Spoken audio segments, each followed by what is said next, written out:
Ex-hero, now freeloader, chapter 1832. 18. The hero? In the Magic Academy, huh? I enter the dining hall and come across some guests. Good morning, Rain. Morning, Mr. Hero. Morning, Mika.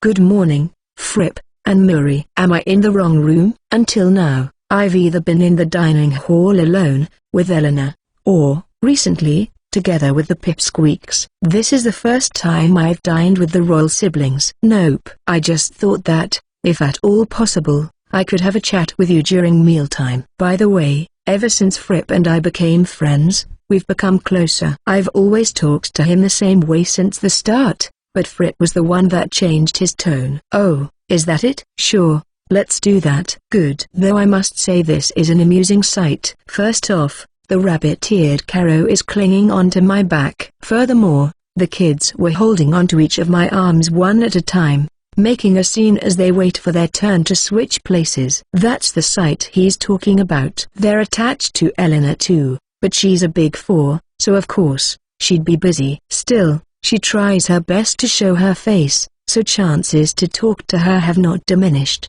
But the children probably feel lonely. Murray and the kids exchanged greetings and smiled. Then they all took a seat. This was originally a larger's table, so there were chairs prepared. How's the old ma, His Highness? The old man himself doesn't mind, but calling his father, who is a great king, old man probably doesn't feel right. Normally, parent and child would mutually treasure each other. If this emotion was absolute, maybe I wouldn't have been thrown away. Haha. Don't worry about that. As his children, we know our father well. Of course, all I ask is that you refrain from calling him that in the presence of those from foreign countries. Got it? I'll keep that in mind. In any case, my father is held up in the tower. That's all he needed to say. He's working to maintain the barrier. Before long, breakfast was served. Foo-foo. You look so happy, Mr. Hero. I guess so. Yeah. You're smiling. Even Mika continued what Murray said. Well, food used to be nothing more than nutritional supplements, and during missions, it was just something to fill my stomach, but when you eat something good, you go delicious, right? I think that feeling makes me happy. I can't fully understand what you're feeling, Rain, but yes, I have been moved by delicious food before. I see nothing wrong with that. Right. I knew this was a normal thing. I'm happy when there's meat. I'm sad when there are veggies, or, Caro loves veggies. Caro particularly likes salads. The little tykes proceeded to start speaking about foods they love and hate. I glanced at a certain little girl, a fox-eared girl that didn't join in on the fun, perhaps because of the trauma. Kept her mouth shut. She wasn't at the park either, but she gets close to you without realizing it, and she was even in my bed when I went to sleep last night. Much like the other kids, she probably feels reassured being near her saviors, Eleanor or me. Big bro, are you going to school today? That's right. I'll make some time for you when I get back, so can you wait? Yeah, I'll wait. Looks like these two are doing just fine. The Magic Academy. Huh? Come to think of it, what's it like? I haven't been to school or anything like that before. What is it like? How should I explain it? Men and women of the same age are assembled in the same room and given lessons. While school is essentially a place for learning, mingling with your fellow students is also recommended. Some make friends, and some even find love. There are also those that gather people with similar interests to form what is known as a club. That sounds fun. As I say that, I could see a glint in Fripp's eyes. Truly? If that's how you feel, please come to the school. Everyone would be thrilled. Also, my homeroom teacher has been very noisy since learning that I became friends with you. If I'm not mistaken, one of the 7 is in that school. The 7 girls that I rescued 5 years ago. One of them is Eleanor of the Big Four, one is Murray's escort, the black-haired maid Leggy. There were 3 more in that meeting to deal with the rift from a while ago. Only 2 more left. Among those 2, one of them is Fripp's homeroom teacher. I guess that's like a teacher who is in charge of his class. Still, I was just trying my luck. I didn't think it would be this easy. How about today? In that case, let's leave a little earlier. This normally wouldn't be allowed. But for you, it's a different story. I'm sure I can get permission very quickly. Is that so? Thanks goodness. I'm overjoyed to think that the hero would become. I'm kinda looking forward to his. To think that I could experience being a teacher, a student. Fripp and my sentences overlapped, but we both seemed to have heard what the other said clearly. ST student. I don't think there is anyone in the academy who could teach you. Teacher? I've been taught magic, but I've never taught anyone before. In fact, wouldn't it be impossible for me to make friends with students who are the same age as me as their teacher? Also, I'm curious about this finding love thing. The image of Eleanor's smiling face flashed in my mind, but that image of her immediately burst into a nosebleed and she fainted. Rain, you wish to be a student? I wanted to know what it's like. I thought it'd be fine since it's just one day. Would it be difficult? Teach is going to go wild. What's wrong, Fripp? Oh, then, how about this? For one day, we shall treat you as a new admission to the school, as an experience. In exchange, I suppose, I would like you to make time to teach magic to anyone who wishes to learn from you. I see. This is a great idea that fulfills both my desire and Fripp's wishes. Sure, I don't mind. Is that so? Thank you.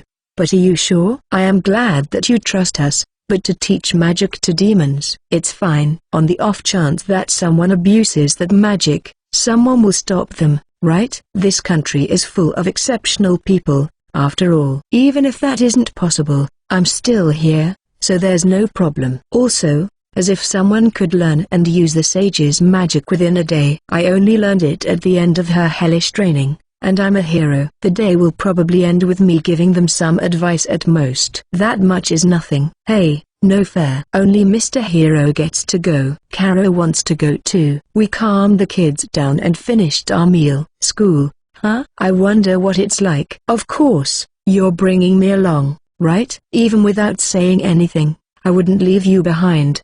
The academy, practical arts class. Now, Hero dear, fight me. I see. So school is a place where duels can be requested? No, Rain. This isn't normal. I would have had a complete misunderstanding if it weren't for Fripp's correction. So then what with her? The reason why this happened in the first place is 19. Talking in a horse carriage in uniform.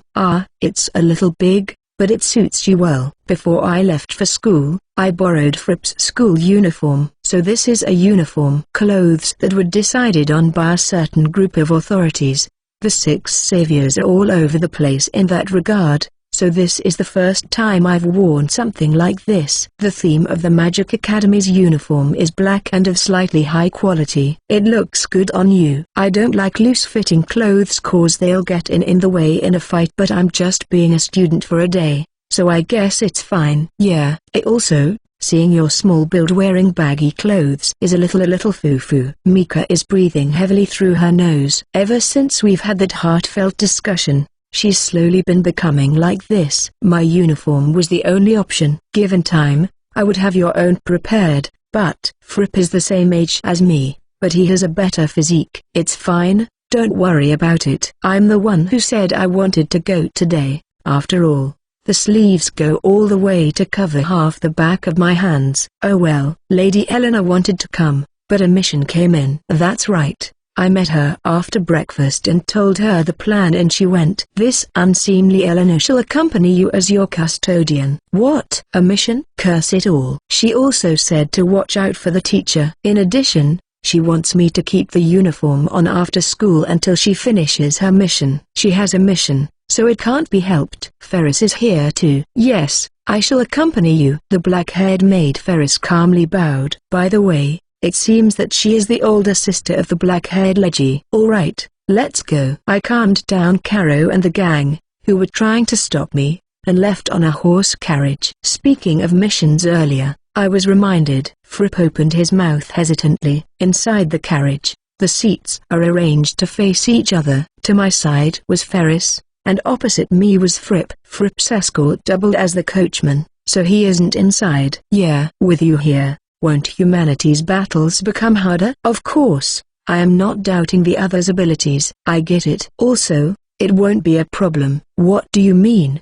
He's the Demon King's son, so I don't have to hide it. In the beginning, I made a bunch of promises to Eleanor and the old man. To put it very loosely, I am still fighting to protect the human territory. Fripp rose to his feet slightly. Well, no, wait, it is surprising, but also believable. Even after you left, I have not heard news of the barbaric demons expanding their territory. For a year, even with me there, the entire world was losing territory, bit by bit, but that has stagnated for a while now. It's thanks to this country. Is it those invaders? Humans tried to somehow extract information from captured demons, but this was proving to be a difficult task. This is also why it is difficult to invade them. People who can act inside the miasma are rare, and such people are the desired fighting force for defense. Even so, attempts have been made, but they all ended in failure. But the same can't be said for fellow demons. In fact, the intelligence that this country has is amazing. They are established as a demon country that upholds peace. They investigate not just their surrounding countries,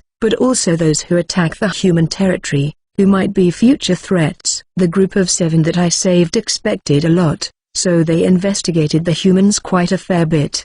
They were also thinking of saving me, so they investigated not only humans but anything aimed at them. If they get information about a major power's invasion of human territory, there's a high probability that I'll show up on that day. I have heard talk of the pressure on the human territory lightening. Is that also you're doing? Up to now, based on the information that the human side gets, we crushed the enemy's main force before any serious damage could be done. Since we can't invade them, collecting detailed information is a struggle. But borrowing the intelligence network of this country, I can crush them just before they reach the border of human territory, or even before that. Just because one force was destroyed doesn't mean that that land can be reclaimed, because it soon comes under the control of another force. But this still aids humanity. At the very least, the immediate threat can be eliminated. Still, they are far from wiped out, as rifts keep appearing one after another. Even now, it's not all me. The other saviors are the 2. Didn't your old man tell you?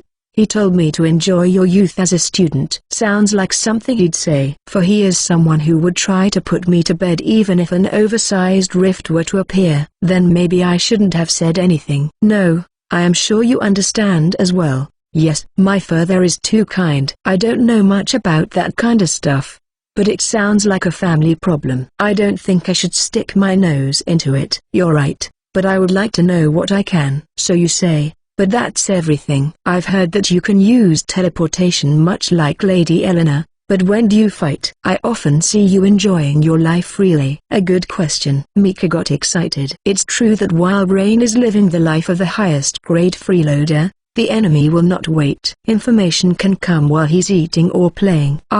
Yes. It is as you say, Lady Holy Sword. So, if he's eating, he'll stop time around the food with space-time elemental magic. If he's playing with the kids, he'll trick them by saying he needs to use the bathroom. If he's in the bathtub, he'll use water elemental's water manipulation magic to shake off the water droplets on his body. And even if he's sleeping, I can wake him up and he'll be ready for battle in no time. I see. There were things I understood and things I didn't. But I understand the outcome. However, does that mean there is no time to rest? If my body is fatigued, I just heal it with healing magic, and my quality of sleep can also be increased with magic. I can sleep well thanks to my bed's fluffiness. It feels so good that I often fall asleep again after waking up. He's basically on his own, so he doesn't have to worry about travel time. Everyone around him is an enemy, so he doesn't need to hold back. And the information is highly accurate, so no time is wasted. With this, he can coexist with his life as a freeloader. Just like in the conversation in the dream I had this morning, teleporting the other saviors is hard. Normally, I have to think about the soldiers around me, or the base behind me that I have to protect, but in the middle of enemy territory, I don't have to. And then, instead of scrounging for information and deciding the next course of action, the location of the target is clear from the start, which shortens the time taken between mission start and mission completion. I originally took the time to train, but now I feel like I'm using that time to do what I want to do. A mental image is crucial to magic, so I must use all my mental concentration to make sure I don't lose that image. As for my sword skills, It's gonna fade if I don't spar with someone anytime soon. I should ask if there's anyone like that in the Demon King army. I thought I learned everything I could from them, but now that I think about it, Silvertits came at the right time. Still, in simple terms of swordsmanship, the sword master wins, but in terms of the ability to see ahead, the war god wins. It's difficult for even the all-rounded hero to surpass them in their specialty fields. But I am the highest in terms of mana. More so than mana, the sage's talent lies in the handling of magic. Spells like the one that can break cursed swords are new spells created by her. Currently, only she and I can use it. I see, so you do such things while leading a freeloader's life. Is that also a part of the savior's mission? No, it depends on my mood. Mood? Seeing someone die feels bad. On the flip side, when someone thanks me for saving them, I think thank goodness. I hate fighting, and I don't even want to kill the enemy. That's what I think. Is that so? When Eleanor invited me to be the Demon King army's freeloader, I could never stop saving people, and she even offered to help. And now, while enjoying the freeloader life I've been given, I fight to continue to enjoy it from the bottom of my heart. Knowing that more and more people that I could have saved would die in exchange for me being able to do what I want would make me feel bad. Even if I feel that way because I was raised as a savior, it does not change the fact that those are my true feelings now. Putting that aside, tell me about school. If a problem comes up or occurs, someone will come to tell me. If it's something mana-based like a giant rift, Mika and I can sense it. Is that how it is, Jay? Just as expected. Truly, there are many things I can learn from you. Huh? But you said you'd let me be a student first, right? After saying that, Fripp finally smiled. Yes, you're right. Oh, by the way, the food served in my academy's cafeteria is first class. Really? Oh, man, I'm really looking forward to school. After this and that, we arrived in front of the academy. The moment I got off, the huge gate entered my field of vision and then it vanished. Serene Tilda, along with a somewhat lazy-sounding voice, I was enveloped in something soft. It seems I am being hugged. I'm sure you know by now. Yeah, this is the teacher who is one of the 7 girls I saved. 20. Don't plunge into a school arc 1. Foo-fa-foo. It really is Serene. Do you remember me, Tilda? I was one of the girls that you helped together with Ellie in the past. Tilda 1. TL note. Ellie is how she playfully calls Eleanor. This woman's name is Lauto. Also, the things that I am now aware of are how large and soft her breasts are, how good she smells, and how strong she is. I can't breathe. Hiya. Oh, Serene, your breathing is making me feel ticklish. Tilda, could you please listen to me? Hey,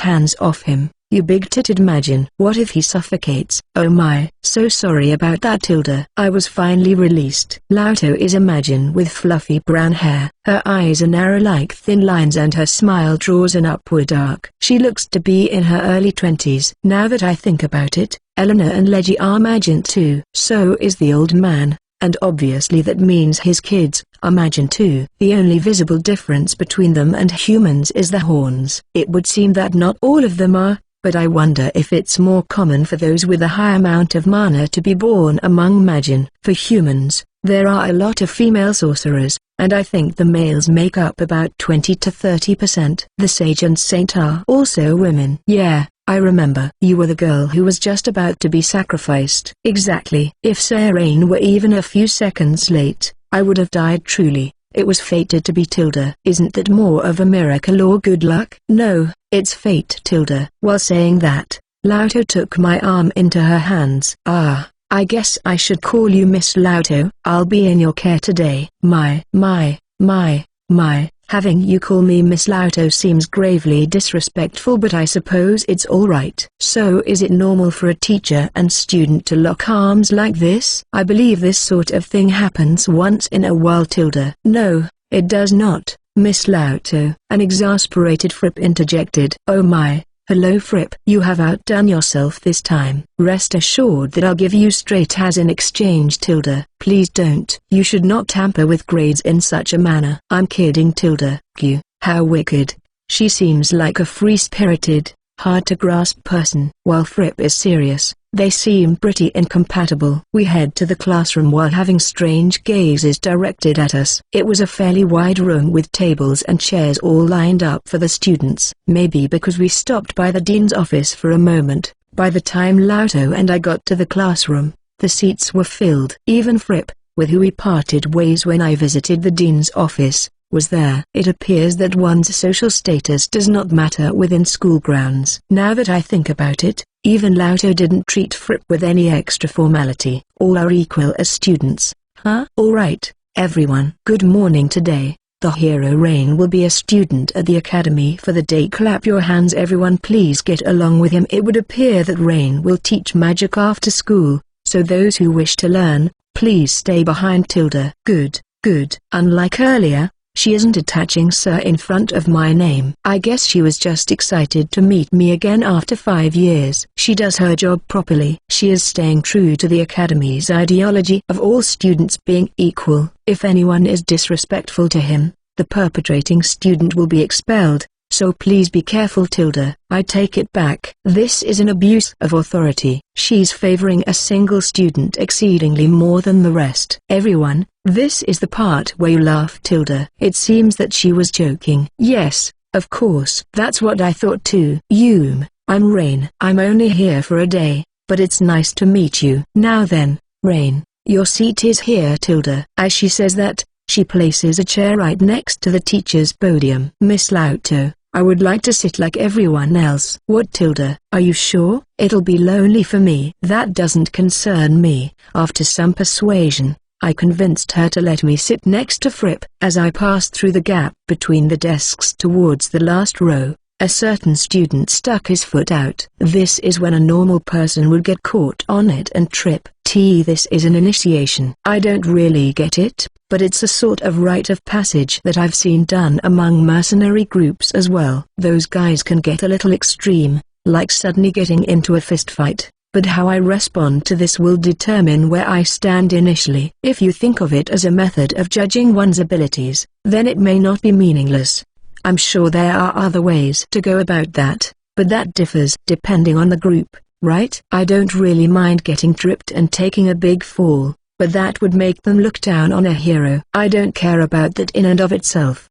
But if that sets a bad impression of the Demon King army who took me, a human, in as a freeloader, and of the 7 girls I saved 5 years ago who adore me, then that would be a problem. People might think, really? This is the punk they took in? This is the guy those 7 have been thankful for all this time? So, should I avoid it? No, this isn't something that has to be avoided. Now that it has come to this, sorry, male classmate, please yield. I continue walking. From the side, it would look like I was just proceeding forward at a leisurely pace. But the truth is my foot crushed the foot of the student sticking his foot out and continued walking as if nothing happened. The owner of the foot, who was grinning slightly, realized what had happened and opened his eyes wide, yelling from the pain that assaulted him. However, that soon subsided as well. What's wrong? I ask. At the same time, I used healing magic to fix his broken bones. I didn't step on your foot, did I? And no, it's nothing. I see. Well, nice to meet you. Why yeah. He wouldn't look me in the eye. I wonder if this was the correct response. This is my first time at school, so I don't really know. Don't get cocky, went a voice from somewhere. Well, I sit beside Fripp and look at him. He had a wry smile on his face. Did I do something wrong?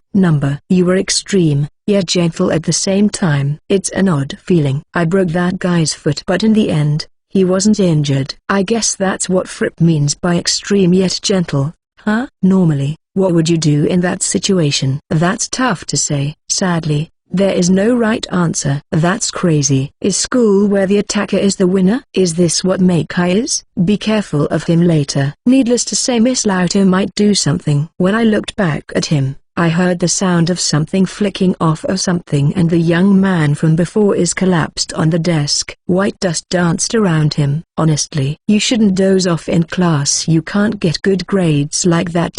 I think there's some relation between the chalk in Lauto's hand and the young man's sudden unconsciousness. but I won't bring it up. I also won't bring up how the person who say don't get cocky caught a high-speed piece of chalk that came out of nowhere, in between their fingers and threw it to the ground while clicking their tongue. Looks like being a student may be harder than I thought. Never fear. If things go south, just swing me around. The students would die if I did that. 21. Don't plunge into a school arc 2. Being a magic academy, there were many classes related to magic. Can you tell me the difference between those who can use magic and those you can apostrophe T tilde? Rain. Please answer tilde. Lauto called my name and I answered. I forgot. I feel like the sage explained that to me a really long time ago, but I don't remember it. Yes, what a cute voice you have tilde. I really don't get this one. Even Mika is baffled. Well then, let me explain it to you all as a review. Originally,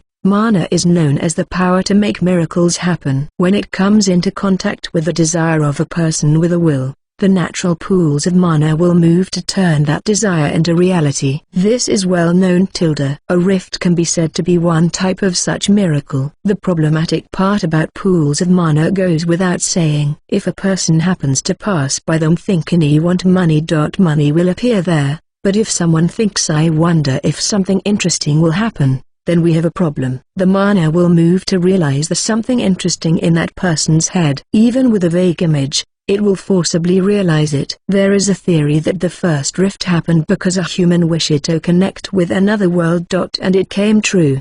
These days, even if humans don't wish for that, the bad demons on this side will keep on wishing for it. That was a hint. Now, please try again. Rain tilde. Is a teacher supposed to call the same student twice? Although, after hearing that explanation, I vaguely remember something. Other people who can use magic are the descendants of people from long ago whose wish for want to be able to use magic was granted by the pools of mana. Yes, exactly, you're a genius. A child prodigy. Straight as. I feel sorry for my classmates. All I wanted was to be a part of the lesson normally. Miss Lauto, please take this seriously, said Fripp. But I am. Out of those we've met from the group of 7 so far, she takes the cake. She does not care about the attention gets, or she just does what she wants. Honestly, Fripp, do you think I'm just messing around with this whole conversation? Tilde? I'm not tilde. What we just talked about are the basics of basics tilde,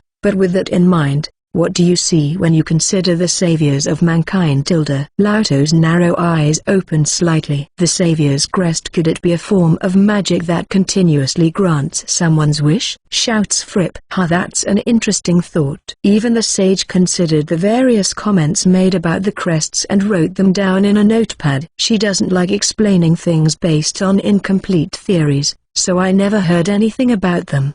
Do you know anything about that, Mika? Number. When I was passed into the hands of the first generation, the crests were already there, but you would need a ridiculous amount of mana to sustain such magic. I wonder if it sucks mana out of the person the crest is engraved on, little by little. Either way, an enormous amount of mana and a detailed image should have been essential for the very first one. I doubt there was anyone who could have prepared all that. If it is magic, it can be interfered with. For example, theoretically, it is not impossible to release someone who was chosen by the Savior's crest but did not want it. Lauto's eyes were completely open. When she gets serious, even her tone changes. I see. So, to her, saving Rain means removing the Savior's crest from you.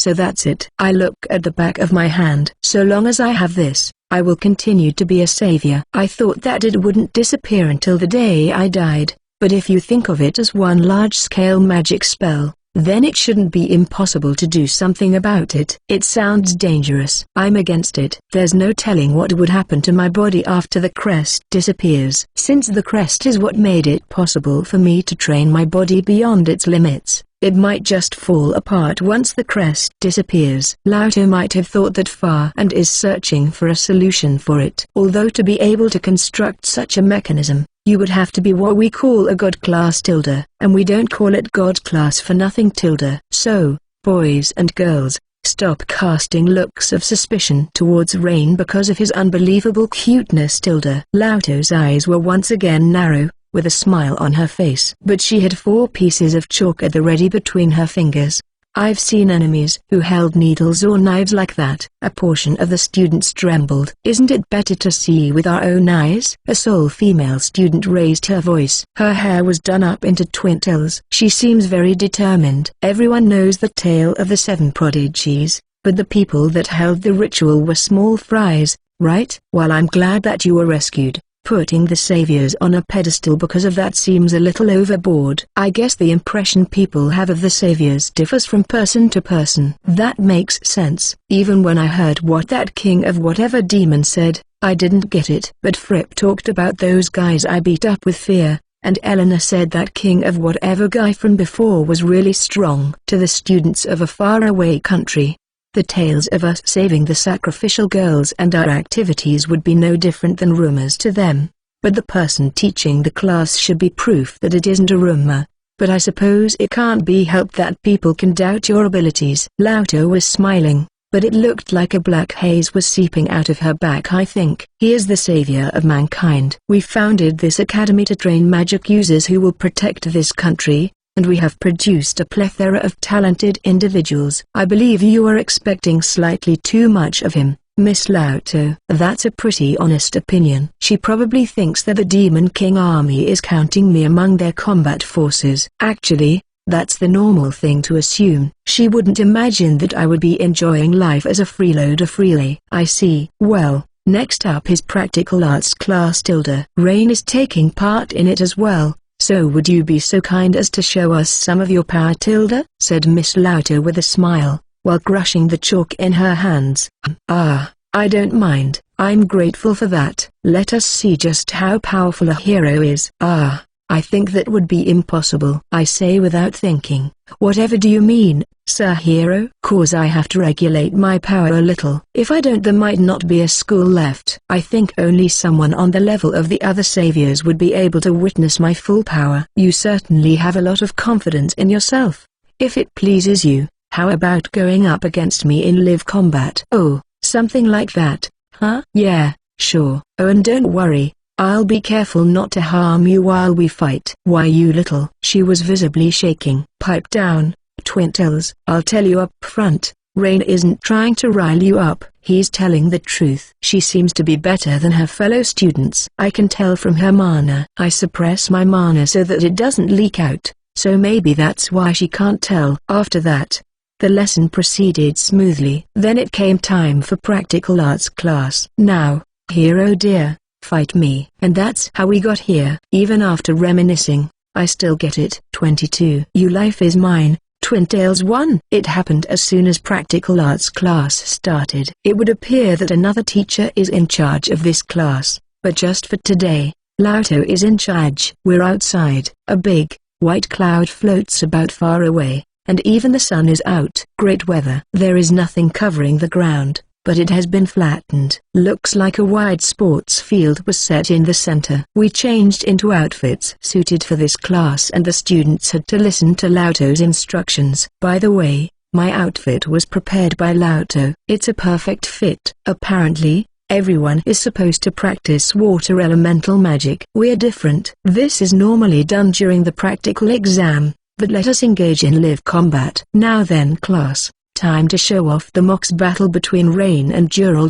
With a wave of Lauto's finger, a shallow groove is drawn in a circle on the sports field. It's magic. I guess we can only fight within that circle. Also, I guess that female student's name is Dural. HMPH. For the most part, I came here to inspect the academy, but so be it. I'll show you my power. Also, report this to His Highness. This country has no need for me. She has completely misunderstood. I just wanted to see what it's like to be a student. There's no way she'd believe that, though. Relying on just one military unit is not sound and is dangerous. No matter how strong that unit may be, rather than one ultimate individual, having multiple talented individuals is better. And this very institute is where those individuals are nurtured. I will show you the value of that in this battle. What should I do? She's making good points like it's nothing. Even humanity wishes not to exploit the 6 saviors and do more themselves. It is simply because they still can't do anything that something like the Saviors is still necessary. HMPH. Bring on 100 or even 1,000,000 prodigies. Rain'll wipe 'em out in one hit. You will feel your own ineptitude before overwhelming power. Fighting 1,000,000 would probably be tough. Also, you're making us sound like the bad guy. Such vulgarity. Is that a holy sword or a cursed sword? Uh-oh. Excuse me? It's not the same when I joke about her becoming a cursed sword. She hates other people calling her that. When she was mistaken for a cursed sword that time I met Helena, that it was just Helena's way of acknowledging my power, so it just ended with her in a bad mood. But the way Jural said it is not good. Did you just say that I'm just some slut that would let anyone have their way with my handle? Slew. What are you? Do not speak in riddles. Rain, you know what to do, right? Mika's voice was low. No, I don't. Go in with maximum power and wipe her very existence off the face of the earth. Nope, not doing that. Hey, your partner just got insulted. Aren't you angry? I turned to Jural. Just now, you said a taboo word for her. Mind apologizing? Excuse me? Even if it is a will of its own, you want me to apologize to a sword? Don't make me laugh. That's so? Since everyone in the Demon King Castle respects Mika as an individual, I had forgotten something. I'd forgotten that it's normal for there to be many who think just like Jural. I don't really like this kind of normal. She just likes to run her mouth, even if what she said is true. Still, I have to find common ground. That's it. Destroy her. She said the thing that shouldn't be said. Wait a minute. Did you just say what she said is true? I mean, even if there were 100 of you, it wouldn't even be a match for me and Mika. That's why I said I had to hold back earlier. It's just that she's in a bad mood right now, so it might get dangerous if I use her. Swing me. I feel like I could wipe out the devil himself right now. Did you have the ability to turn anger into power? This is a matter of feelings. You broke the treasure sword with the power of your anger. By the way, even more reason I can't use her in this mock battle. Everything you've said so far, it's like all you're doing is making fun of us. Jural seems to be trembling. What's wrong? You okay? It's too late to get scared now. For your life ends today. Why has she been spouting villain lines this whole time? Let us duel. Didn't you hear me? I am challenging you to a duel. Why? Jural heads to the center of the ring and snaps her finger at me. Now, hero dear, fight me. And here we are. Although, Fripp did say that duels like this aren't normal. I don't know the details, but this definitely isn't said lightly. I remember duels being a contest where the fighters' lives are at stake for the sake of honor or pride. I've seen knights do it, but the loser lost their life. At least, for them, pride is worth risking their lives for. If I win, you will take back your insults about this academy. Okay, first of all, those weren't even insults. And if you win, I will apologize to that cursed sword-like thing. She called me a cursed sword again. That's twice now. Rain, she said it twice. What can I say? My holy sword can't take a hit. What should I do if she starts bawling again? I don't really get it. But if that's how you feel, fine. Let's go. The sword master once said, ignore mindless provocations. If someone tries to pick a fight but you get nothing out of it, then don't fight. But if the opponent places something important on the fight, don't make light of it. Even if it's obvious we'll win, don't pull any punches. I was going to be careful to not kill her by mistake, but she requested a duel, so there's no other way to respond. I also head to the center of the ring, with Mika in hand. I release my mana. Hey, that's more like it. Rain. Listen well, Twin-tail girl. The time for judgment is nigh. Burn to death in one holy flash. Enough with the quips. HHMPH. That's an impressive amount of mana. What there? Everyone, get back. Lauto immediately put up a barrier to protect the students from my mana release. That's some serious instantaneous mana controllability. Her eyes are wide open too. While I was impressed, the ground shook, the air was ringing, the birds that nestled on top of the school flew away, and all the glass windows shattered. Uh-oh, I might really get yelled at this time. I look at Jural and she is brandishing her staff, but she's shaking like a newborn babe. I wonder if there's some kind of special significance to that. I mean, she may look like she's scared out of her mind, but she challenged me to a duel, which means she's ready to die. So this has to be some part of her plan. Yeah, whatever it is, I just have to bust through it head on. Her face has turned a deep blue.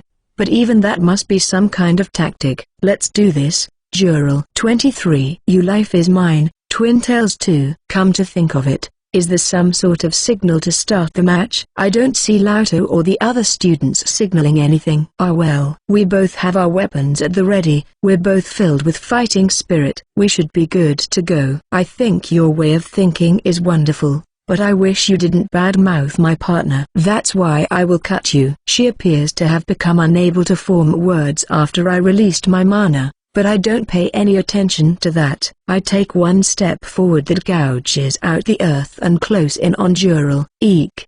I ignore Jural's shriek-like squeal and swing my holy sword to cut her. Since this is a duel, I'll be taking your life. And then I slashed her. With a single stroke, I lopped off one side of her twin tails. I hesitated, but this is a duel, so I had no choice. Huh? You weren't aiming for her next hell number. I mean, I'm sure you weren't really willing to go that far, right? Her bundle of hair fell to the ground with a puff. The saint once said that a woman's hair is her life. I don't know how determined you were to challenge me to a duel, but I don't like killing. Even more so if there's no need to. I took your life, so this match is over, right? Jural sat on the ground, most likely because she was weak in the knees. She has no intention to fight anymore. I suppress my mana again. The cloud, no way. That huge cloud was split. It was slashed. The shockwave from that slash went all the way to the sky. Jural, is she still alive? That mana cracked Miss Lauto's barrier while she was deploying it, and yet all the school's glass windows broke. I look at the sky and sure enough,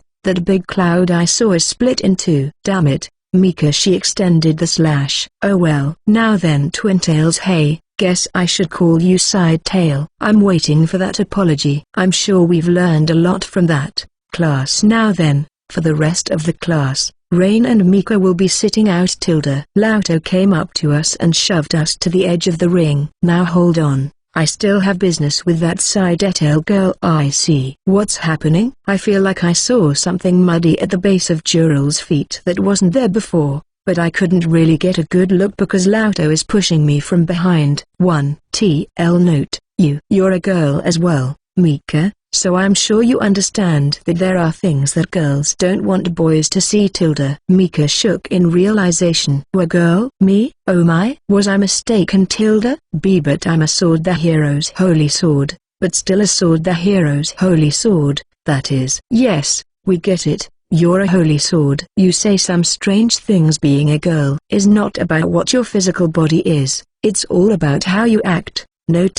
If you're a girl in your heart, then you are a girl. Why you're a good person. Mika, weren't you the one who said out of the 7, this one takes the cake?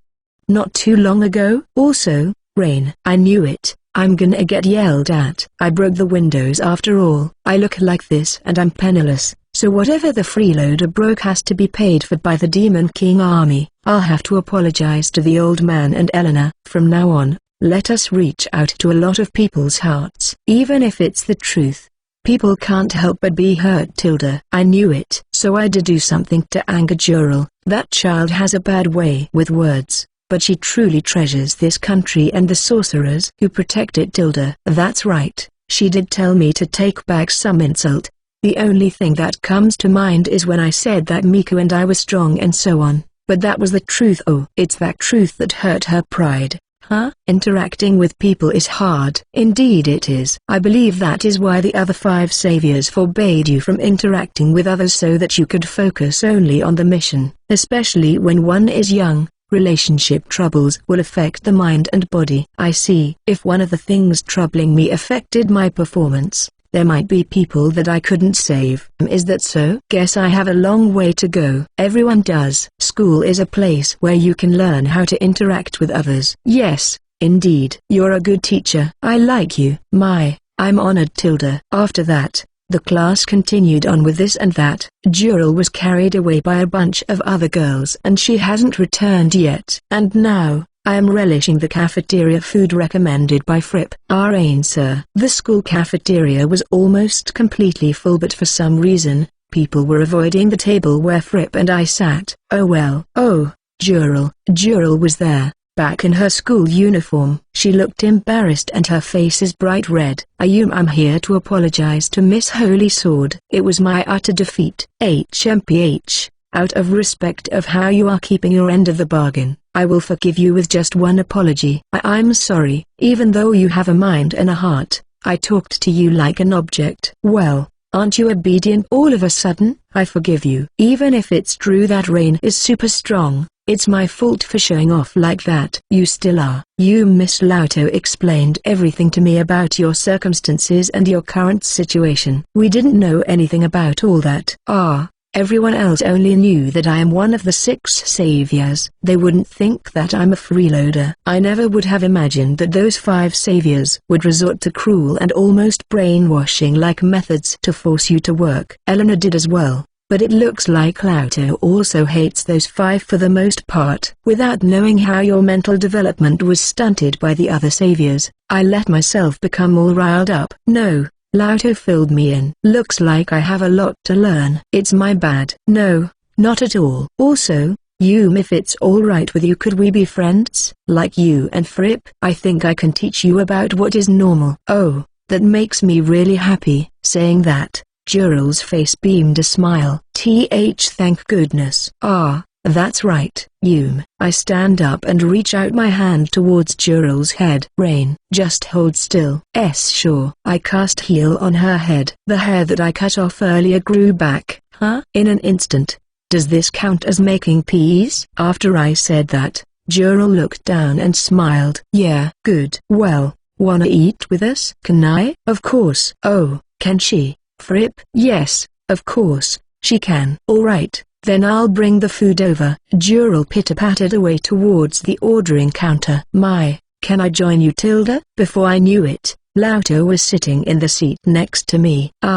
If it isn't Lauto. Welcome. Mika has taken a real shine to Lauto. It's probably mostly because of how she treats her as a girl. What is your favorite form of maintenance, Mika? Tilda. I'm a perfect holy sword, so just wiping the dirt away is enough. But I definitely do have methods that I like. Oh my, do go on if it pleases you. I can make preparations. Tilda. Somehow, their conversation got livelier and livelier. After that, Jural came back with her food, and a merry lunch was had. A lot happened, but it seems that school is a place where hardships can happen, but also a lot of fun things too. By the way, when it was after school and it was time for me to teach people magic, I surprised everyone again. But that's a tale for another time. Also, when I discussed with Eleanor about the reimbursement of the school's windows, she said, who cares? Is it alright if I take a picture of you in your school uniform? 24, a good place to soak in. Phew. That's what I let out involuntarily. I'm in a big bathtub made for the royal family, within castle walls. I'm allowed to use this regularly, but after experiencing my first taste of school life, using it today just feels extra good. Take that. The rabbit-eared Caro scoops up some bath water and splashes it on me, but I used water magic to suspend it in midair. A hero never lets his guard down. I pool the water into a sphere, float it above Caro's head and release the spell. Bwah! The water splashed on her head and flowed down her hair and face. Hey, no magic, that's not fair. Tilda. Oh. Is that a rule? Tell me sooner. Caro shook her head left and right, shaking the water off. She's not the only one here. Since I was at school today, I couldn't play with the kids. They said they felt lonely, so all the kids followed me into the bath. Since Eleanor fainted after she finished taking pictures of me in a school uniform, I had to consult with Ferris. As efficient as ever, Ferris quickly prepared several swimsuits for them. Hey. No playing in the bathtub. Mika was laid atop a wet towel placed on the floor. This is normal. Since even at a time like this, being in a bathtub leaves me defenseless, so she insists on being nearby, so that's why she's there. The kids are playing however they want in the bathtub. After playing a quick, but mysterious, game of splashing water on each other, I went back to relaxing. Doing that, Someone slowly inched their way close to me. It's the fox-eared girl who doesn't speak, or maybe she can't speak. A child who lost her home and is now in the care of the Demon King army. Unlike the other children, she doesn't join in on their games. And there is no light in her eyes. However, she crawls into the bed with everyone else. It doesn't seem like her heart is completely closed off, but exclamation mark. She spoke. I look at her, waiting for her to say more. Rain. She said my name in a raspy voice. Yeah, I'm Rain. I nod. Rain. Yeah? Why, you saved me. Ah, I guess so. Eleanor was there too, though. She assembles words together while a small, but fragile, fire burns in the depths of her hollow eyes. See, could you save you? Are you in trouble? She shakes her head and then nods. I guess she's saying that the person she wants saved isn't herself, and she is in trouble. Do you want me to save someone else? She nods. Is this person important to you? She nods again. As far as you know, did that person do something bad? She shook her head in denial. All right. One final question. And this is important. In order not to miss a single word, she moves even closer to me. What's your name? Things'll be tough if I don't know what to call you, right? For a moment, she looked confused and kept blinking her eyes, but eventually, she spoke. I see. Glad to finally talk to you. Nodded, but after that she just kept looking up at me, not saying a word. I think she's waiting for your answer. Oh, right. Sure, I'll save them. Really? Sure. Could you tell me more about it? This is what her had to say. Her race of people lived in a small village in this world. The reason that they were able to keep a form that is close to a human for so long is due to the barrier that is constantly maintained by the village's guardian, a white fox sacred beast. One day, the village was attacked by a group of people who wanted to add the sacred beast into their human territory invasion force, taking the villagers as hostages. The white fox was captured without a fight. After that, the attackers massacred the villagers. With the help of her parents, who were hunters, managed to somehow escape into the forest, but she was soon caught by the orcs. Doesn't know this, but the people who attacked her village were the army of a hostile nation. Ever since taking in, the Demon King army conducted some investigations. However, they did not grasp any information on a sacred beast being set upon humanity. If you knew where that sacred beast was, this would all end quickly. I know where it is. Figures. I knew it wouldn't be that easy. Wait, you know? Yeah, the people from Ur's family are blessed by the white fox. I can sense its power. Amazing. Well, where is this white fox? Pointed at the wall with her tiny finger. That way. That way. I see. That's pretty vague. Why don't we just take her along? We'll just keep moving in the general direction at first, then once we're close, we can fly with wind magic. If we get close enough, we can start following the mana signature. Sure enough, if it's just Mika and me, we can rescue the sacred beast on top of keeping her safe. Yeah, we could, but why are you so cooperative about this? I mean, yeah, she's the hero's holy sword, so she's proactive about saving people, but an unsullied sacred beast is about as precious as a holy sword. No, wait, holy swords are more precious. Anyway, a being that protected the people of that village for such a long time being used by bad guys sounds horrible. Mika seems to be thinking about something. Alright, I want to save the white fox, but will you be my guide? Yes. She stood up quickly and nodded vigorously. Little by little, she's become more lively. I grab onto Mika, hold onto her, and head for the exit. Oh. Where are you going, Mr. Hero? I'll be back soon. With her? Hey, what's with that look, Caro? We're not going out to have fun. I'm worried, but that's fine for now. I leave Caro behind and head to the changing area. When I got there, I ran into Eleanor in a swimsuit. Foo-fa-foo. Today is the day that I shall wash Serain's back. Serain? I in a swimsuit. Crap. At this rate, Eleanor will faint. We need to talk. Why yes, whatever is it? Serain? Yes, in normal times, Eleanor would faint in this situation, but when faced with a topic regarding a mission or something of importance, she demonstrates the strength of mind befitting that of a Big Four. I told her about the situation, and Eleanor, while holding a handkerchief to her nose, nodded with a serious expression. I see. So long as you have Ur's power, the sacred beast can be rescued? Yeah. Wanna come? Of course. I shall accompany you. After that, we entered the partitions and changed our clothes, then used space elemental magic to go rescue the sacred beast. While I was changing, I swore I could hear heavy breathing near the partition, but I guess it was just my imagination. After that, looked at Eleanor with a really odd expression on her face, but I have no idea why. 25. Fluffy White Fox Rescue Operation. That way. Okay, way over that way. Got it. Now, that way. Right. We repeatedly teleport towards whichever direction points out. She cut herself off. Mika, Eleanor, and I could feel it too. It's close. We try to get as close as possible with wind magic, but then I realize a cave.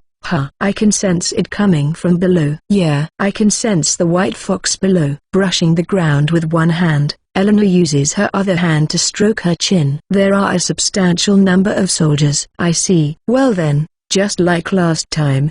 Please wait here, Eleanor. I'll leave her with you. Clings tightly to my leg. It's dangerous. I can't take you with me from here on. Okay? I want to see. See what? I asked you to help me. Yeah, you did, so I want to see it through to the end. I like your resolve, kid. There are many people who give orders or make requests without knowing the gravity of taking a life. Well done. Understands despite being so young.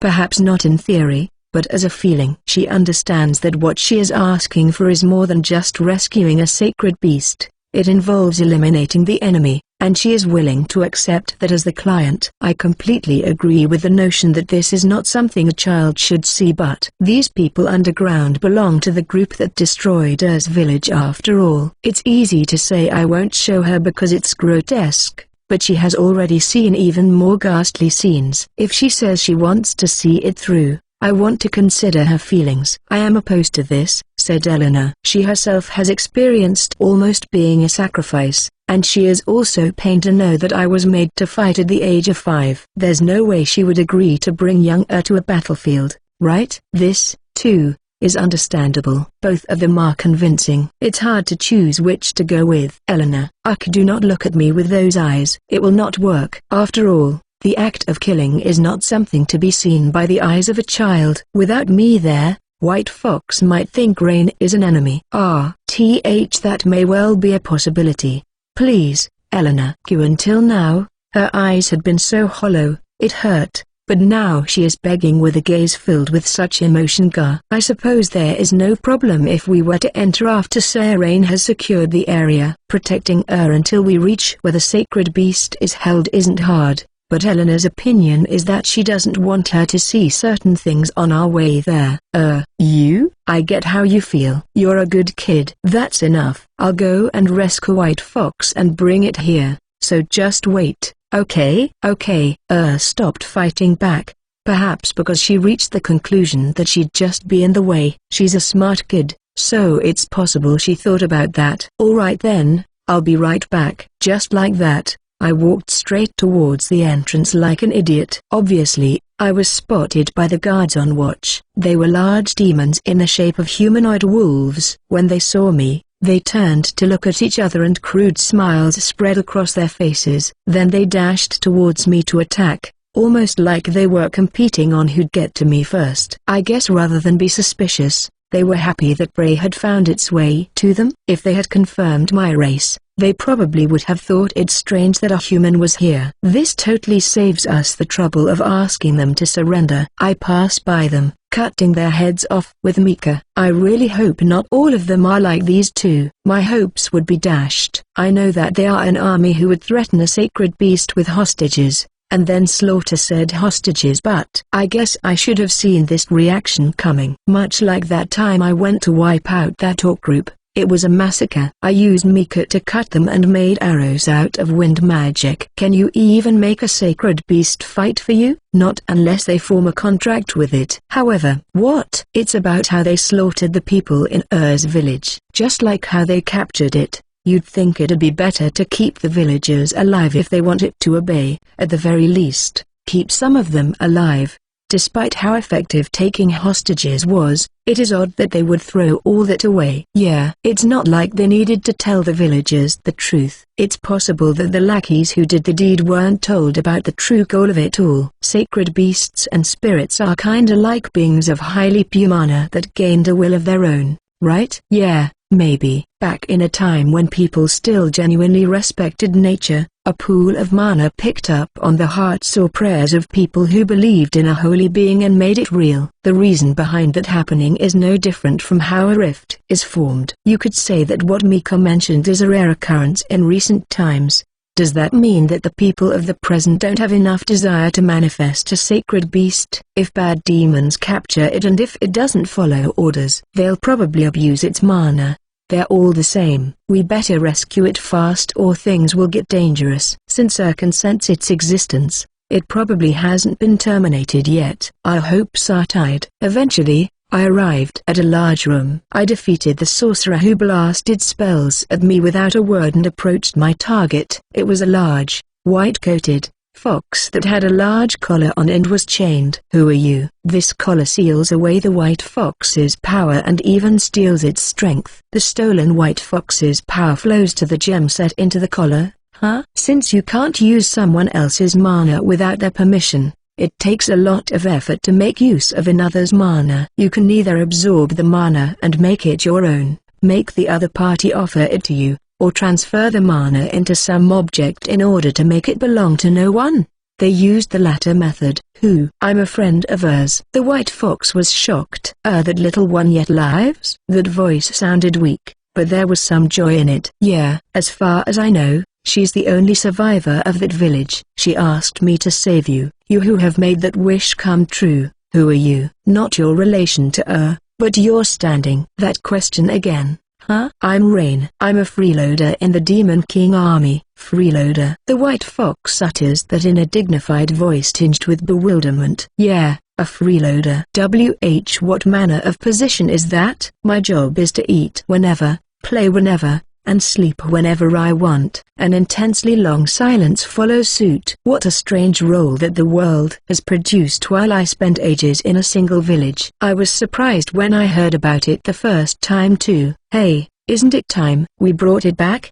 Waiting, said an impatient Mika. I guess she's right. I remove the collar and hand over the gemstone to the white fox. 'Twas impossible for me to remove that collar, so I had given up trying. Your blade, is it not a holy sword? Before we get to that, here. This has all of your mana, right? The white fox was confused, but it took the gem into its mouth and skillfully crushed it. You have my thanks, Rain the freeloader. Such kindness must be repaid. You're welcome. I don't need a reward. Just come and meet her for me. Of course. I touch the white fox and teleport us to the mouth of the cave. Before I could say anything, came jumping in. White fox. In a loud voice I've never heard her shout, with quick movements I've never seen before, jumps at the white fox. Eleanor approached as well, with a smile. You truly do live. Yeah, Rain saved me. Is that so? Buried her face in the white fox's fluffy fur and rubbed her face against it. I have been told that you are the only survivor. Didn't say anything, but the way her body stiffened up was answer enough. You sought to save me, despite my failure as the village guardian. Oh kind-hearted child. If you would allow me, I shall protect you this time. Raised her face. Will we be together? Yes, if it pleases you. She did not give reply. Her wide smile was all that was needed. And just like that, yet another group of baddies was eliminated. We rescued a fluffy white fox, and we gave her her smile back. Rain the freeloader. If you ever require my aid, just say the word. I shall do all in my power to be of use. Then the white fox said that. Anyway. Case closed. 26. The job of a skilled intelligence officer. 1. I feel like I can hear Mika and the white fox's voices. The figure of him sleeping appears no different from that of the other children. He's got a small build and a baby face, but he's 15, you know? Although, I do agree that he looks cute when he's asleep. My word. That aside, he has the hero's crest. I've heard tales, but for it to appear on one so young. Right? The leader of those wretches who captured me, the Hungry Wolf King I believe he was called. I could sense that he had considerable knowledge in the art of war, And yet Rain. Yep, he cut him in half. Such fearsome strength. It would not be strange if the wielder of such power would be consumed by it. However, I sensed no impurities in Rain. He seems like an innocent child wielding immense power. What a twisted state of affairs this is. I totally get you. I owe him for rescuing me. If anyone tries to stain his purity with evil, I will destroy them. Thanks, Fluffums. I am the White Fox. Thanks, Fluffy White Fox. Fine. Tell me, oh holy sword. Can you hear it? Yeah. It's probably those 7 girls. Seems like they're planning something. I sense no ill will, yet I sense wicked thoughts. They want to attract Rain's attention. Don't worry, they aren't the type of people who would make their beloved Sir Hero unhappy. Then I shall keep a watchful eye. That aside, isn't that a little unfair? Oh? Whatever do you mean? I opened my eyes from all the noise. When I turned to my right, I saw the foxeer sleeping happily and soundly. She's using my arm as a pillow, and in her arms is the White Fox. Apparently, the White Fox can change the size of its body. The mini White Fox is sleeping in a round form, sandwiched between air and me. Not fair, not fair, not fair. Mika, quiet down. Ah, sorry, did I wake you? But, hey, perfect timing. Rain, sleep with me held against your chest. We're not outside on a mission, so that's not necessary, right? Jay, just in case. Things would be bad if by some chance you ended up hurting the kids. I'll remember this, Fluffy White Fox. Why are you mad at White Fox? I mumble as I fall back to sleep. And then came the morning. The mini White Fox is very popular with the kids. When we got back last night, the kids were asleep. By the way, the kids were very pleased that Elle became more expressive. I see, so these little ones have also lost their homes like her, says the White Fox tenderly while being held up and stroked by everyone. This, too, feels like, fate. If it is within my, within my power, do not pull on my tail. The White Fox escaped from the kids into a corner of the room and returned to its original size. Well, a size smaller than its original size at least. I think it's taking into consideration the fact that it's indoors. It's big now, ! But so cute. I wanna hug it. The girls are obsessed with the White Fox. So long as they avoid the tail, the White Fox doesn't seem to hate the attention either. Are you okay, Caro? The rabbit-eared girl is clinging onto my left arm. HMPH. They all fell for it. Now I get to have Mr. Hero all to myself. Caro had a wicked smile on her face. But since she's a child, it just looks adorable. So, what about you? That's right. Is clinging onto my right arm. I thought she'd go to the White Fox. Rain is amazing. You saved me and the White Fox. Well, things worked out, I guess. Saving and the gang was a coincidence, and I could have reached the White Fox too late. I'm happy when I'm with you. She had a big smile on her face after saying that. Is that so? Yeah. Caro too. Caro too. Caro is heavily proclaiming her existence. We continued playing around like that until there was a knock on the door. It was the black-haired maid Ferris. We exchanged greetings and then she spoke. Lady Eleanor has called for you. Ah. Got it. I nodded with a serious look on my face. Eleanor is trying to let me live a normal, comfortable life. If it wasn't something important, she wouldn't call for me around breakfast time. I take Mika in hand, leave the White Fox to handle the kids, and leave the room. Ferris followed behind shortly. I stopped in front of a door near the kitchen that I have never been to before. Here that is, everyone is waiting for you, Ferris said with a bewildering face that is troubled, apologetic, yet somewhat amazed at the same time. Everyone, Master Hero. This may be late, but I thank you for saving my younger sister, Leggy, 5 years ago. Ferris bowed deeply. Oh, yeah, don't mention it. My sister still talks about Master Hero's bravery. She is deeply grateful. That's all well and good, but why is she telling me this now? Her feelings may spin out of control, but please, do not hate her for it. From what she's saying, I can guess that Leggy is also behind this door. I mean, you can tell from their energy, right? Some of the 7 are in there. The silver-haired Elena who can use space elemental magic. The black-haired maid Leggy who works as an escort to the Demon King's daughter. The brown-haired Lauto who works as a teacher in the Magic Academy. I can sense the presence of one other person in there. I shall wait for you out here. Okay, sure, alright. I brace myself and step inside. Foo-fa-foo, so you have come. Hero Rain. It was a room that wasn't that spacious with only chairs and a table placed inside. There is another door at the back. I don't see the 3 women that I know. They're probably behind the door at the back.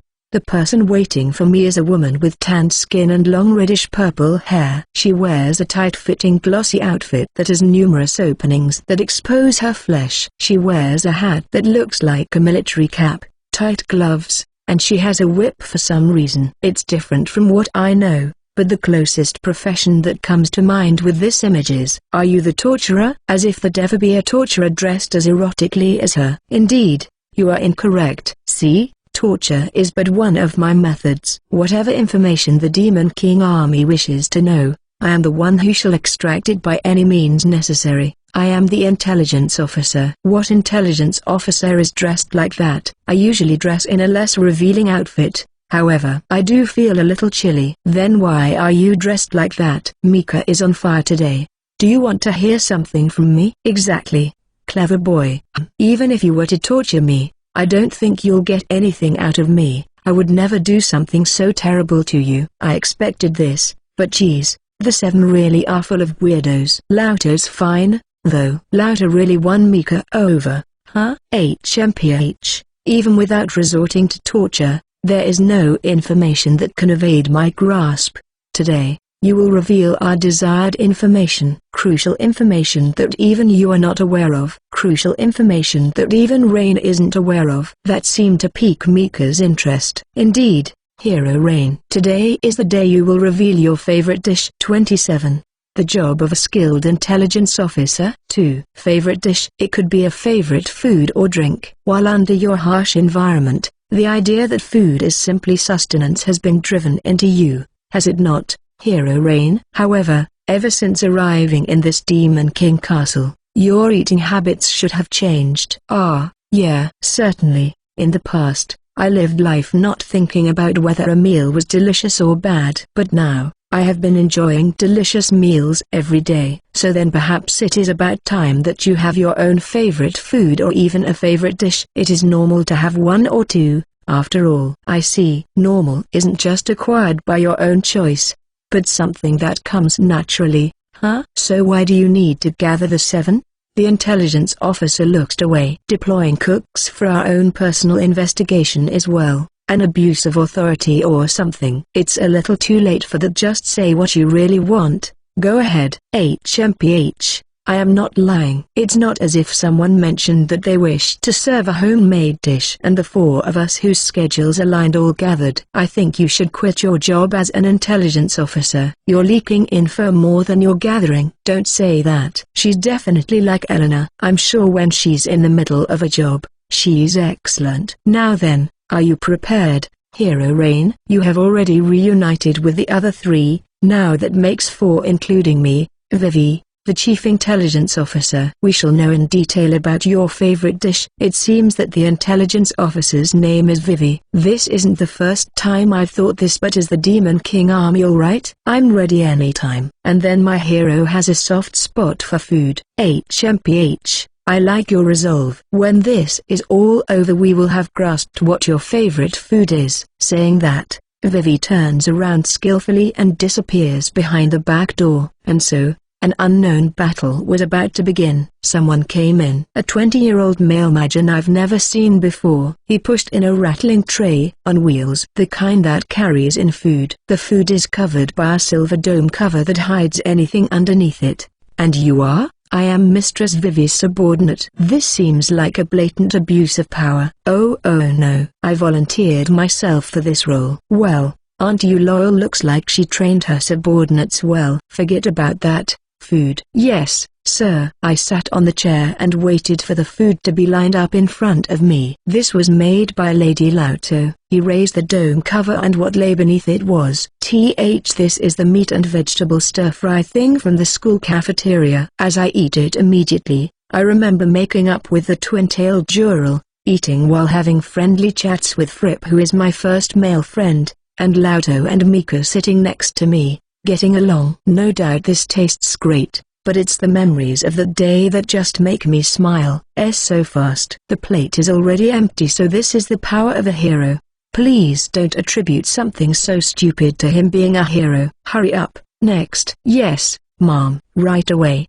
The next dish was prepared by the black-haired maid Leggy. This is the sandwich I ate that time we explored the tower. This is about the tower in the park that I erected, the one that allowed Fripp and me to become friends. Originally something that his sister Miri wished for, everyone aimed to reach the top of the tower.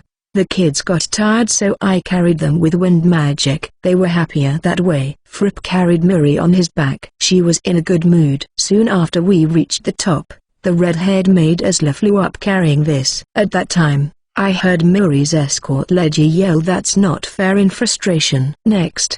The next dish was made by Eleanor. This is peepar pancakes, circular dough that is dripping with honey, almost giving off a golden glow. The thing reflecting the light is the beautifully arranged ice cream, adorned with the freshest of fruit. This is the very pinnacle of the desserts I admired. As expected of Eleanor, she's just doing what Rain regularly asks for. Of course, I savored it. The last one is done by Vivi. Everyone else used their past experience in their cooking, but what did Vivi make? When it was revealed, I was stunned. What she prepared was a candied apple. This, I see, looks like she's showing off her skills as the chief intelligence officer. Yeah, there's no way she would have known. What fearsome intelligence gathering skill. This isn't something I ate after coming to the Demon King Castle. It was when I was still working with the Six Saviors. A town we stopped by, it was having a festival, but we had no time to play around. Due to the time of day, we stayed at the inn. Even at night, it was noisy outside and the people walking through the streets looked like they were having fun. In order to protect this, the saviors must fight. "Tell me what ya wanna eat, but just one," said the sword master, who was in the same room as me, but I couldn't think of anything. The sword master looked at me, scratched the back of his head, and left the room. When he came back, he bought some alcohol for himself and a candied apple for me. This is our little secret. The next day, the sword master was found out, as usual, and got yelled at. He was especially scolded by the saint, who made the no sweets rule. She checked my mouth and cast a healing spell to make sure I didn't get any cavities. Now that I think about it, my desire for sweet things probably grew stronger after that, because I knew how good it was, however slightly. That is everything. Vivi's subordinate withdrew, and the four women entered. "Fufu, what do you say, Hero Rain? Have you found your favorite dish?" "Yeah." If you don't mind me asking, would you be open to rewarding the one who successfully guesses your favorite food? I believe such a thing would make us happy. If it's something I can do, sure. The four of them straightened up excitedly. "Sir Rain, do you mind announcing the results?" said Eleanor nervously. I look at each and every one of them. I like them all. I wanna say they're all my favorite food, but I can't, right? And then they all fell over. Ferris. In times like these, I call upon the reliable maid. "Yes, Master Hero." Ferris entered the room, gave a quick bow, saw the pile of four fallen women, and sighed slightly. I knew this would happen. It seems like she knew that it would turn out like this. It can't be helped. Ferris, this guy scratched his face all embarrassed and smiled while tilting his head at a perfect angle. "We should be happy they aren't dead. Why would they die just from my smile?" "No. Wait, Lady Eleanor isn't breathing." "Why? Shouldn't we get some help?" "There is no need." Oh my, this appears to be a picture of Master Hero accidentally wearing his clothes inside out. All four of them instantly stood up and reached for Ferris. "Your plan was to come to the Demon King army and have a ridiculous group of women under your command, huh?" "No, not at all. I didn't plan anything like that." "Oh well." That morning, I discovered at least four of my favorite food. Q should have known taking on four opponents would be. In any case,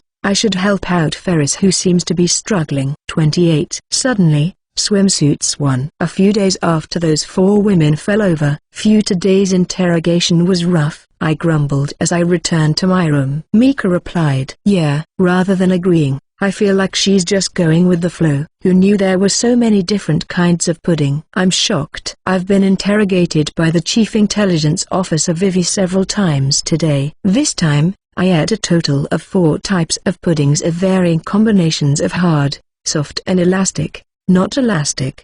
They were all delicious, but I was amazed that there were even more flavors and toppings than that. What an unfathomably deep dessert pudding is. Once again, Vivi splendidly got a hold of information on what would suit my tastes the most. The answer was all of them. What's wrong? I mean, sure, I guess you can't eat anything. It's not like I'm sulking or anything. Eating is one sensation that I can't share with her. She usually doesn't say anything, but I guess it actually bothered her, or that's what I thought. But it's just that it's been too peaceful lately. Isn't it creepy? Too peaceful, huh? By the way, it's currently noon. The kids are mixed in with the king's daughter, Muri, during study time. Mika calls the 7 girls that I rescued 5 years ago the 7, but this country actually gives even orphans equal opportunity to learn. Each of those 7 girls had an abundance of mana, and these kids were saved by Eleanor and me. But despite those circumstances,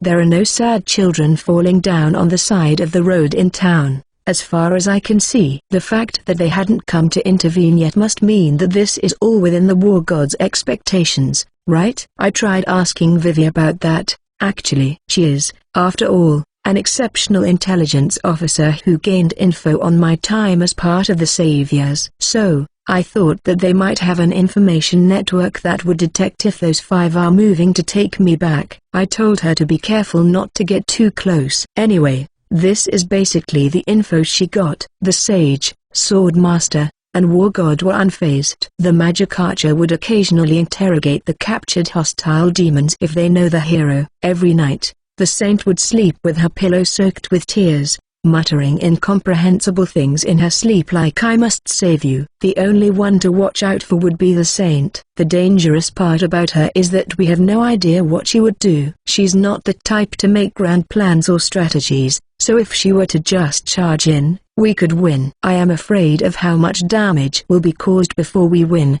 though. If she ran straight from human territory to this country, it's possible that she would just destroy anything in between, because it would be the first time that woman would use her powers as a saint for combat. She probably hasn't made a move yet because she doesn't know where I am yet. I can't imagine that gloomy, nagging 4 Eyes isn't thinking about it. You say that, but I've thought about it before. But is there any benefit to letting me freely live a freeloader life here in this country? I can't think of any. Knowing him, he probably predicted the fact that I wouldn't abandon humanity itself even if I ran away, and he's absolutely right. If he was being harsh here and there in order to complete my transformation into a fighting force before my sense of self formed, or I started harboring feelings of rebellion against this way of life, then that makes sense. If, by the end, I am compelled to never abandon humanity, then it has been far more beneficial than raising me slowly. Since he can use a powerful savior at an early age, it is this way of thinking that Eleanor and the gang find incorrigible. If there's anything to worry about, it's yeah? Haven't I been getting even stronger lately, huh? Again? Mika was amazed. No, hear me out. We defeated an evil dragon parent and child a while ago, right? Man, that made us panic there. We thought we beat it, but it turned out to be the kid, and the evil dragon came down from the sky. Yeah, we had trouble with that one even though all 6 of us were there, right? But didn't they say that was a king or something? Yeah, Fripp said so. I guess it's true that you've taken out various demons like that king of frozen hell or hungry wolf king without breaking a sweat. It's fine cause it was years ago when we defeated that evil dragon parent and child. It lived for a long time, so I can imagine it being stronger than the other kings. But lately I've been doing better and better. I feel like I'm improving way faster than before.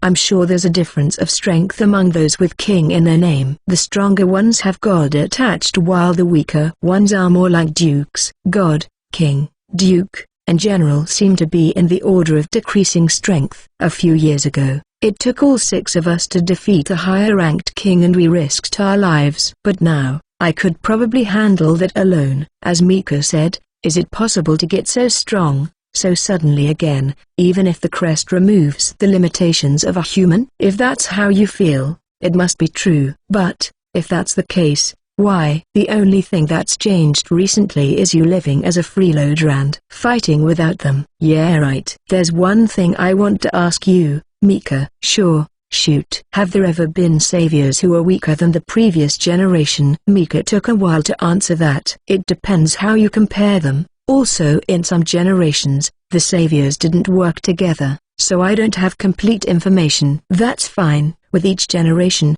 the healing spells that the saint could use increased, and the closer we get to now, the stronger the overall power of the hero became. Since a portion of the hero's power is transferred to the sword, I thought it had nothing to do with the others, but if it is unrelated to that, then perhaps all the crests store the powers of the person it manifests on and the next generation inherits it. If that's the case, then the reason I'm growing so quickly is due to the overwhelming power of the successive heroes. But I feel like the stronger an enemy I defeat, the faster my power grows. I thought I was onto something, but after racking my brain for a while, I didn't understand anything in the end.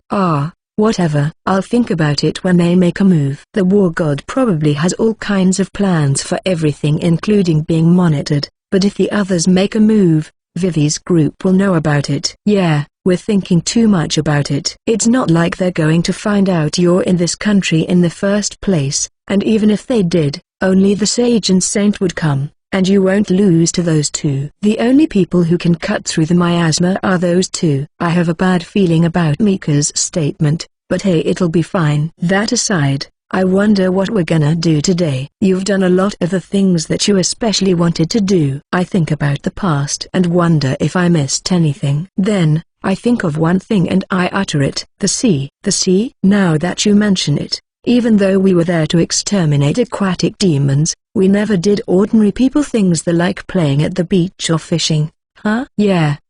Then let us take you there. Eleanor appeared in my room. She teleported in. From what she said, it sounds like she heard my conversation and that makes me worried. I know just the island.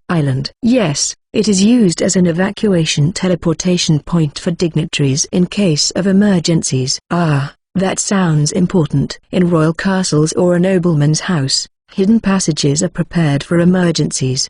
The Demon King Castle is different in that they make use of a space element user like Eleanor and secured an island for use in emergencies. Well, I'm not even surprised by your sudden appearance nor how you're eavesdropping, so of course, there's an island. I would very much like to take Sir Rain there. Sure, thanks. If that's the case, I'll invite everyone. Eleanor's face twitched for an instant, and then quickly nodded. Yes, let's. Even if you got the jump on everyone else, I'd still be by Rain's side. I have no clue what you are implying. Feigning ignorance. They seem to be arguing about something, but I'm looking forward to it. 29. Suddenly, swimsuits too. Whoa! Went all the little kids. They were all wearing a different swimsuit from what they were wearing in the bathtub previously. Hey, don't just run like that. I'm worried you'll drown or get swept up by the waves. The one warning the children while shaking her twin tails was none other than Dural, the Magic Academy student. She studies magic only to be able to protect her country, so she takes great care of the children, who she wants to protect. Her swimsuit was a sleeveless underwear-like garment with a thin string pulled down from the shoulders and a pair of short pants-looking things that leaves her exposed from the thighs down. Honestly, Rain, Fripp, give me a hand. Oh right, Fripp isn't taking his eyes off his sister. Just as Dural says, Fripp is nervously sticking to his little frilly one-piece wearing sister. Yeah, I'm coming. Be well, Master Hero. I heard it was customary to set up a beach umbrella when you go sea bathing, so I was setting it up with Ferris. By the way, Ferris was wearing a two-piece swimsuit that looked like a maid outfit. Oh, that's right, Ferris? Yes, What is it? Your swimsuit suits you, the saint once said. There are few who would dislike having their attire praised, more so if it is an outfit that is different from the norm or special. A man who compliments a woman with no ulterior motives in their heart leaves a good impression. Then, she continued saying, by the way, I just bought new equipment. I also tried buying new clothes. So, I complimented her immediately and she was very pleased. I was restricted from socializing, so I thought it was weird how the saint was teaching me socializing tips, but with an opportunity like this, I tried to test it. Ferris was surprised and looked down in order to hide her face. You jest. Huh.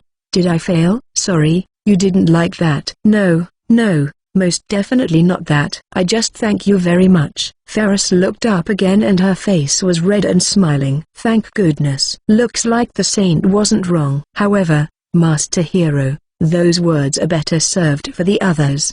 They would be sad if I was the only one who was complimented. Your swimsuit matches with Ferris's, right Leggy? It suits you. I speak to Leggy, who is staring at us under the shade of a nearby tree. She yells "Bi" as her shoulders jolt, and she comes out all embarrassed. Thank you very much Master Rain. You look in.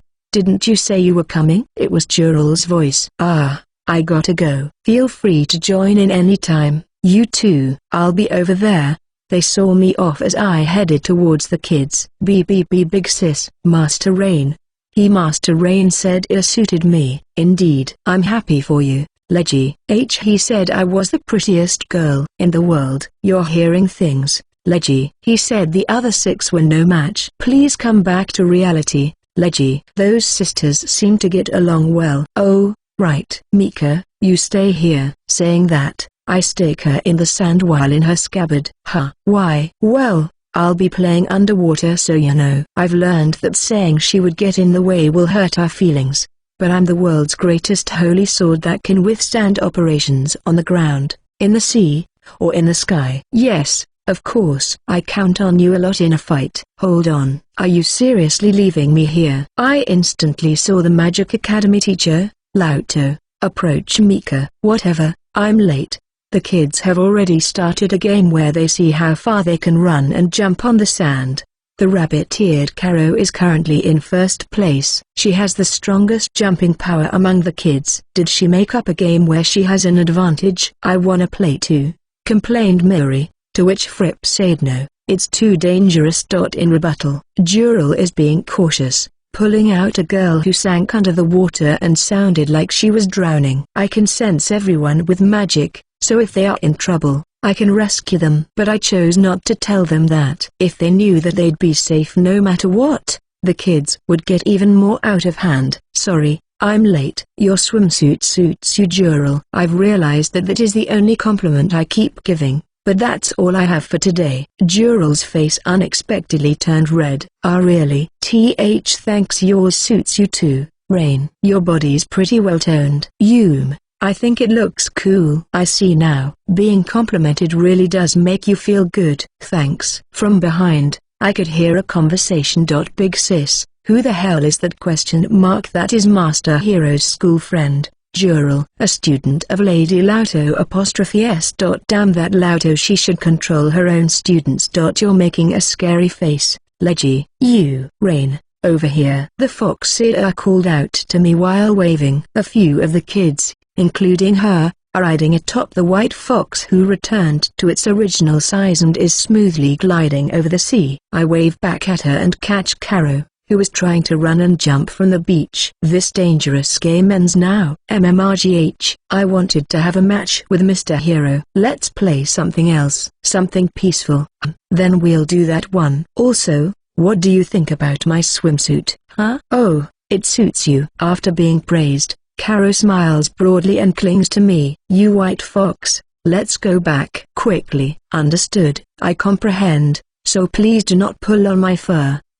Should you be treating the village guardian sacred beast as a vehicle? The white fox doesn't seem to mind, so I guess it's fine. Hero Rain, be careful. According to my intel, a giant squid will appear around here at this time of year, yelled Vivi, who was just teleported here via Eleanor's teleport spell. Oh, This guy? A giant squid splashes to the surface of the water. The kids screamed. It's fine, I already defeated it. It drew near and tried to drag the children underwater with its tentacles, so I froze it underwater. It's a giant frozen squid. Well done as expected of you, Hero Rain. Hey, can we eat this? Some time passed before anyone answered my question. Ferris said that it probably could be eaten. I wonder how it would taste. 30. Suddenly, swimsuits 3. We decided to leave the cooking of the giant frozen squid to the chefs that Helena and I teleported here. The chief intelligence officer Vivi's swimsuit was torturer-themed and exposed all over. The whole thing overall was very alluring, and she had to have on a military-style hat. Eleanor's was a two-piece swimsuit that resembled lingerie, and she had on a decorative cloth on her lower half. Lauto's is kinda like a one-piece swimsuit, but it looks like a two-piece from the back. It's the kind that snugly fits her body line and the sides of her waist are exposed. I earnestly utilize the one compliment I have. It suits you. I guess the saint taught me the right thing, cause they were all happy. That said, as the hero who learned 1,000 magic spells from the sage, I want to have something suitable for any situation. I wonder if you can learn more compliments in school. Also, excluding the kids, the figures of the women in their swimsuits made my heart rate go up. I wonder why. We played all sorts of games after that. For example, with the kids, they wanted to splash around in the water, but the crashing waves scared them, so I dug a hole in the sand and filled it with seawater, making something resembling a pool. I made it using magic, and it was quite large. It was only ankle deep, so they could play without worry. A beach volleyball match also happened. I challenged myself to play without using magic. I teamed up with Fripp, but someone proposed a rule where the losers would do one thing that the winners say. It was immediately approved, and we were forced to have matches with the 7 and the kids. A few times, my eyes were captivated by the women's breasts swaying from their intense movements, but I saw Fripp get distracted as well, so I was relieved that I wasn't being weird. But I refrained from staring some more because of how the saint scolded me before. Incidentally, we won every match. Everyone let out a sigh, but I don't go easy in a competition. After that, we had mock battles using twigs for some reason. I suppose it's true that you wouldn't get hurt if you fell down on the sandy beach. The 2 academy students, Fripp and Jural, challenged me several times. It felt like practice. Mika burned with a rivalry against the twig, saying how dare you use a stick instead of me, and I laughed a little. I also enjoyed a sport where you stand on a wooden board and ride the waves. Other than me, Vivian Leggy did well. The Foxeer rode on the white fox, running side by side with us with a smug look on her face for some reason, but I thought that was cheating. Although, I don't think there's a rule against riding waves on a white fox. Eleanor said, could you help me put on sunscreen? I can't reach my back, you see, and I agreed to help, but Leggy took my place, saying this isn't something that Master Rain should worry about, right? I think Leggy put too much force into it, cause Eleanor yelled, Leggy, stop at once. Ow, ow, ow, ow. Don't make me send you to an isolated island. In anger, Lauto said, there's something I'd like you to see, Sir Rain, and when I turned to look, it was a hammock. Each end of the net is tied to a different tree so that the net can be slept on. Ooh, I tried lying on it. It was quite enjoyable, with a pleasant breeze blowing. I surrendered to the hammock that gently sways with my every movement. It's comfortable, isn't it, Tilda? Yeah, this feels great. Oh yes, Sir Rain, have a sip of this, Tilda. Oh my. When I turned to look, the glass in Lauto's hand fell to the ground. Lauto, you just tried to drug Hero Rain, didn't you? It would seem that Vivi used her whip to knock the glass out of her hands. That would be disgraceful, Tilda. It was just something to make a young man feel a little better, Tilda. That is wrong, wrong. But everyone is a late bloomer despite being so interested, Tilda. I just thought that health and physical education is my area as a teacher. After all, you're a magic teacher. I have no idea whether the 7 get along or not. When I got away from everyone to try some fishing, a cat-eared girl followed me. She says she likes fish. After about 15 minutes, I realized that fishing is hard. So, I sensed the life force of the fish, captured each of their surrounding areas with wind magic, and pulled them above the water. And then, I put just the fish into the prepared basket. I repeated this several times. What a haul, what a haul. We had a giant squid, so we let them all go, save for a few. That's amazing, but that's totally not fishing, said the girl with mixed feelings. But you'll eat them, right? Yeah, she replied immediately with sparkles in her eyes. There were many things I could do on a beach, like teaching others who wanted to learn how to swim, or splashing water at each other as we did in the bathtub. I had fun, but Mika was in a bad mood, so I better do something later. Around sunset, the kids started to get sleepy, so we decided to go home. The squid and fish dishes we ate for lunch were delicious. When we got back, I was looking forward to dinner, but Hero Rain. Just as I finished changing out of my swimsuit, my door opened. Vivi burst into my room still in her swimsuit. But this doesn't seem like the time to point that out. I just heard the intel from my subordinates. The Saint is running through demon territory looking for you. What? That woman? Mika yelled in surprise. Anyway, I knew it was only a matter of time.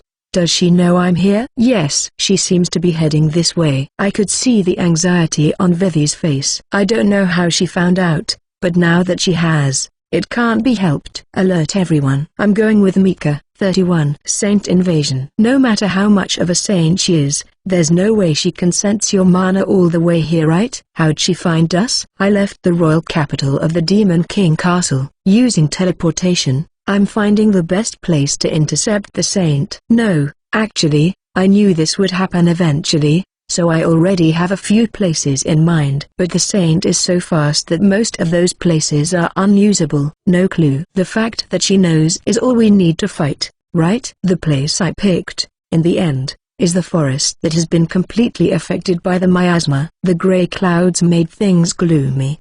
The domain of the country Eleanor and gang are in is pretty small. It's a small country. It can't be helped since that is all the space that can be secured by using the Demon King's barrier to keep the miasma at bay. God, I am bad at dealing with that woman. She kept glaring at you and smiling when she talks to you. Glaring while smiling? Does that mean her face is smiling but her eyes weren't? Sounds about right. I'm bad with her too. Even though I don't really know what normal is, I could tell that she was weird. Each of the saviors is weird, but they have human-like feelings. I think they wouldn't risk life and limb to save humanity otherwise, right? Without asking for any reward, no less.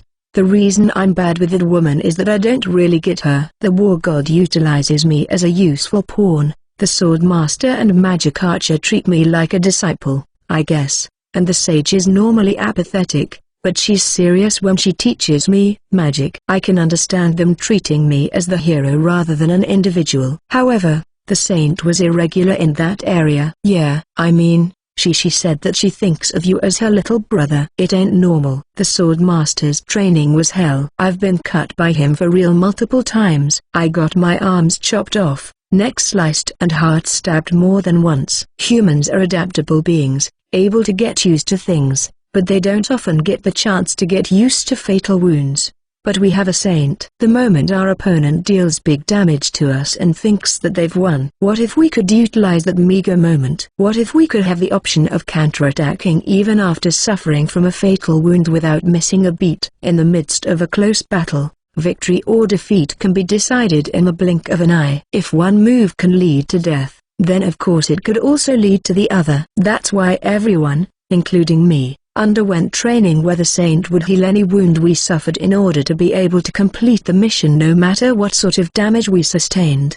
The 6 saviors of this era are truly the strongest in history, right? That doesn't just apply to strength. Even if half our heads were blown off, even if we lost our lower halves, even if our hearts were crushed, we would prioritize completing the mission till our last breath. Rainy Tilda. Ah, here she is. Before I teleported, I heard from Vivi's report that all the bad demons that got in her way were defeated by her. 2 forts were destroyed, several armies crushed, and 4 general-class demons are no longer of this world. General is 2 ranks below King. That said, it's a strong enemy that a bunch of regular humans wouldn't even be able to scratch. This reckless approach works because she's breaking through solo without worrying about going back. I mean, No one would have predicted that one of the 6 saviors would rampage through miasma-soaked lands empty-handed, right? Even to the demon armies, a well-prepared assault from the humans is a threat. Hey, Rain. She's here. Why haven't you pulled me out yet? Looks like Mika's been influenced by the freeloader life in the Demon King army. In the beginning, she lamented my withdrawal from humanity, but now she's asking me to point her at one of the saviors, allies of humanity. The beautiful woman who knocked over the surrounding trees to get to me wears a holy feeling habit that's blue with white undertones. Her long, wavy yellow hair flutters and her ample bosom sways as she approaches me. Long time no see, Marie. Her name is Marie. Honestly, Rain. Why did you run away from home? So that's how she's treating this. As Mika speaks, the light fades from Marie's eyes. You too, oh holy sword. Have you abandoned your duty to lead your wielder? What are you doing? If you cannot even lead the hero back onto the righteous path, then I must ask, what is the point of you having sentience? I really hate her. Looks like she hates her now. That's right. When talking with ordinary people, the saint is like a down-to-earth, gentle, and constantly smiling holy woman. At least that's how it feels like. But I'm glad you're alright, Rainy. Your big sister has been worried sick this whole time. I could only eat 3 meals a day. I could barely sleep. And I was so lonely that I could only keep my sanity by hugging tightly onto the clothes you left behind. She says what she thinks when she's with the saviors. She requests Mika to act as a holy sword, and she treats me like this for some reason. If she just doted on me like her little brother, I probably wouldn't be this bad at dealing with her. Is that even a normal way to treat someone, I wonder? Goodness, could this be your rebellious phase? That won't do, Rainy. We 6 saviors have been chosen by God. With our powers combined, it is our mission to eradicate evil monsters and restore peace to the world. Yes, the time for age-appropriate games can come once everything is over and done with. So, be patient until then. A lot of people are losing loved ones and land to demons all across the world, so there is no time for luxuries and pleasures. For the sake of the innocent, we who have been branded by the Savior's crest heart to be the sword of God and strike down the wicked. I am aware that you have been working very hard even after running away from home, Rainy. It gives me great pleasure to know that you have not forgotten the mission. But I had a thought. You can do more, Rainy. You could dole even more justice, and save even more. Honestly, I didn't even hear half of that. She teaches me how to behave around people, but on the other side, strongly demands me to be more of a savior. It is this imbalance that I have a little trouble dealing with. Marie started tearing up and then tears started flowing out. Come now, let me hug you. Then, let's go home. We have some time before the next mission, so I must punish you. Punish? Yes. Naughty children deserve a good spanking. Spanking. Even should your bum turn red and swell, I shall steel myself and I will not stop until you repent. But if you reflect upon your actions properly, your big sis Marie will heal it all away. I don't plan on going back. What? Marie looked at me with utter disbelief. I'm enjoying the life I have here. Also, I don't want to be spanked. Marie looked me over once again, and then, she started sniffing. The seafood cuisine and women. Children seem to be mixed in as well, but I can smell the scent of countless women. Rainy, you're cheating on me. Wait, hold on. I think there's been a misunderstanding. I knew it was too early to send you on a solo mission. I told you to be aware of strangers. On top of being cute, Rainy is strong and kind, so of course, everyone would desire you. Those wicked demons. To entice my dear sweet Rainy, they must be destroyed. Marie. That came out in a deeper tone than I wanted. Rainy, what's with that tone? You're scaring me. Despite not being frightened at all, she looks at me with a shocked expression. I decided to do this on my own. I already told you earlier. But I'm not going back. Besides, I can't let you destroy that place. Yeah. You fake sis. Why don't you go back to human territory already? The saint cast her eyes downward sadly. Is that so? So your mind has been affected that much? In the next instant, the surrounding trees were blown off the ground and the area becomes barren. Marie released her mana. The only ones that withstood it were Mika and me. I am Marie, the saint. Upon my name as one of the 6 saviors, I shall purify Rainey's tainted heart. Also, oh holy sword, you are unfit to be Rainey's sword. I will break you. This woman is insane. Like I can be broken by the likes of you. Rain, the hero, also of the 6 saviors. In order to continue my life as a freeloader, I will defeat you. Also, there is no sword fit for me more than her. Rain. Freeloader.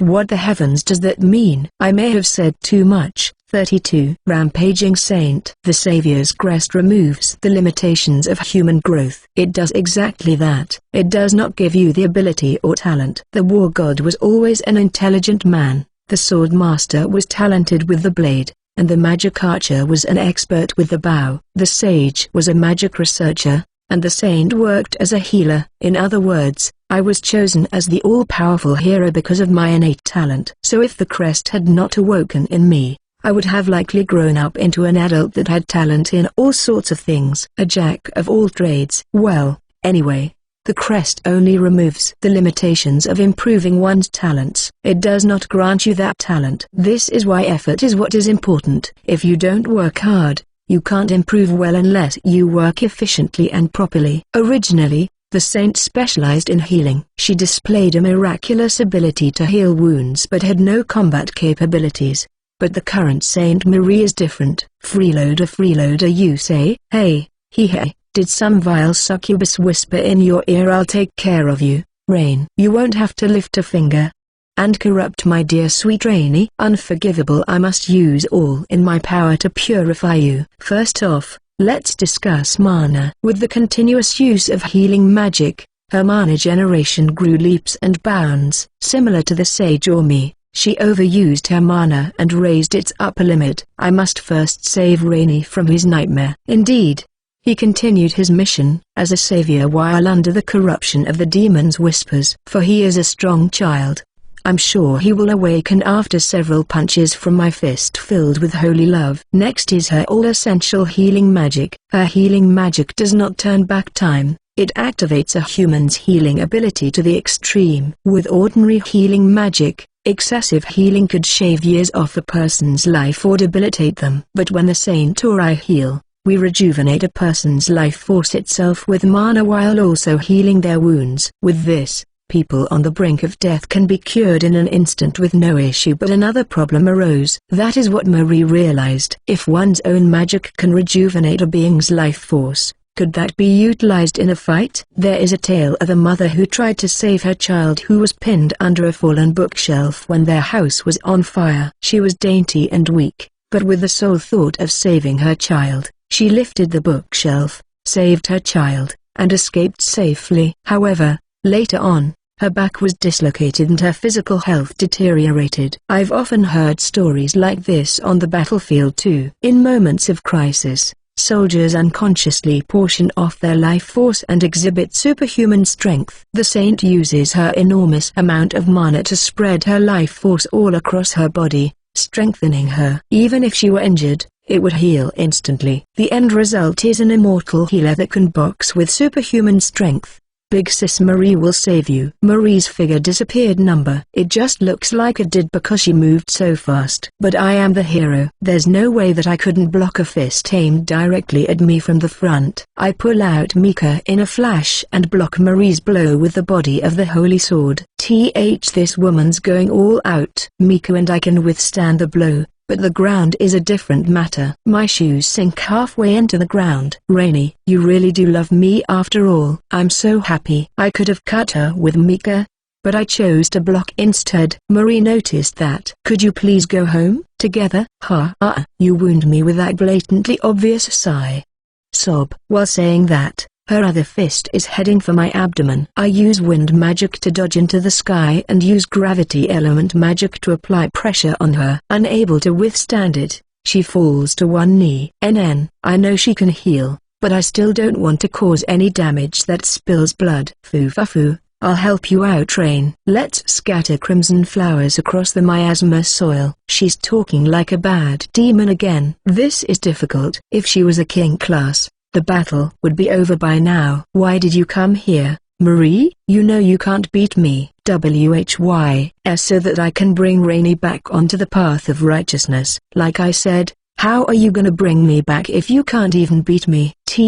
That time, the war god leaves me alone because he knows that I've been hunting bad demons more effectively than before. So long as I still function as a savior, he doesn't mind letting me be. I didn't know what the saint would do, but I definitely didn't think she'd take things this far. I don't understand what she's thinking or feeling, but with her shoulders shaking, Marie stands up in the middle of the gravity spell. She's resisting by rejuvenating her life force while wrapping herself in an unusual amount of mana.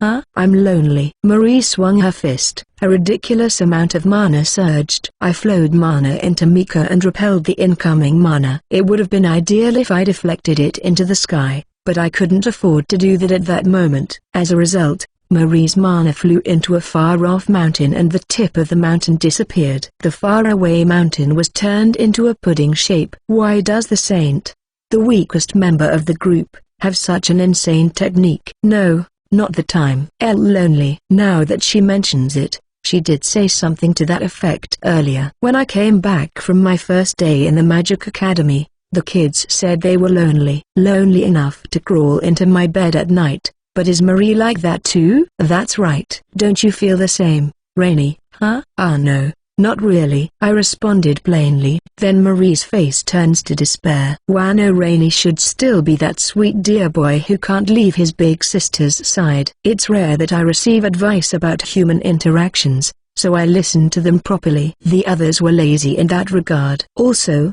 I never once called Marie my big sister. And now that it has come to this, holy fist punishment. Marie gathers mana into her fist once again. Unlike the previous attack, she gathers more and more mana. Oh crap.